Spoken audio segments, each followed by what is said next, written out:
আসসালামু আলাইকুম। আশা করছি সবাই অনেক বেশি ভালো আছেন। রমজান কিন্তু চলেই গেল।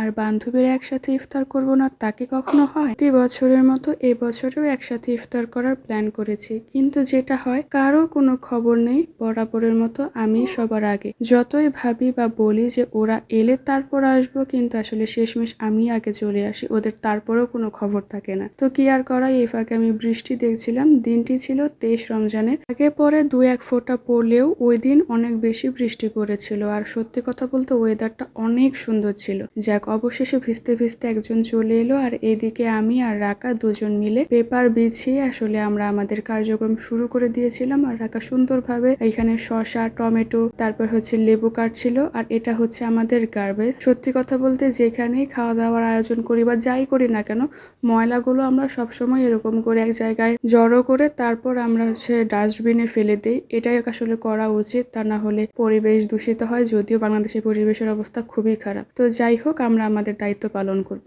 তো এই হচ্ছে আমাদের ফুল ইফতার। আর একদম শেষ মুহূর্তে এসেছে তমা আর অনামিকা। ওরা আসতে এত লেট করেছে আর এদিকে বৃষ্টি শুরু হয়ে গেছে। আমি আর রাকা শুধু দোয়া করছিলাম যেন ওরা আজানের আগে আসতে পারলেই হলো। দেখতেই পাচ্ছেন অনেকগুলো আইটেম ছিল যেগুলো আসলে আমরা 4 জন খেয়ে কখনোই শেষ করতে পারবো না। আগে বরেও পারিনি। প্রতিবারে প্ল্যান করি যে আরো কম করে ইফতার আয়োজন করব, কিন্তু আসলে সবাই মিলে একটা দুটো করে করতে করতে অনেকগুলোই হয়ে যায়। তো এখানে আজান হয়ে যায়, তারপর আমরা প্রথমে খেজুর দিয়ে ইফতার করি, তারপর ফলের মধ্যে ছিল তরমুজ, স্ট্রবেরি, পেয়ারা, তারপর হচ্ছে আপেল, মালটা, কমলা, মানে অনেক কিছু। তারপর এখানে রাখা সুন্দরভাবে বিরিয়ানি ডিস্ট্রিবিউশন করে দিচ্ছিল। এখানে বিরিয়ানির পাশাপাশি ছিল চিকেন পপকর্ন, পায়েস, তারপর হচ্ছে বেগুনি, পেঁয়াজু, তারপর হচ্ছে কয়েক প্রকার ফল তো বললাম, কয়েক প্রকার স্যালাড যেখানে ছিল শসা, লেবু, টমেটো, পেঁয়াজ, তারপর হচ্ছে 2 প্রকার মরিচ, একটা হচ্ছে নর্মাল কাঁচামরিচ, একটা হচ্ছে নাগামরিচ বা বোম্বাই মরিচ।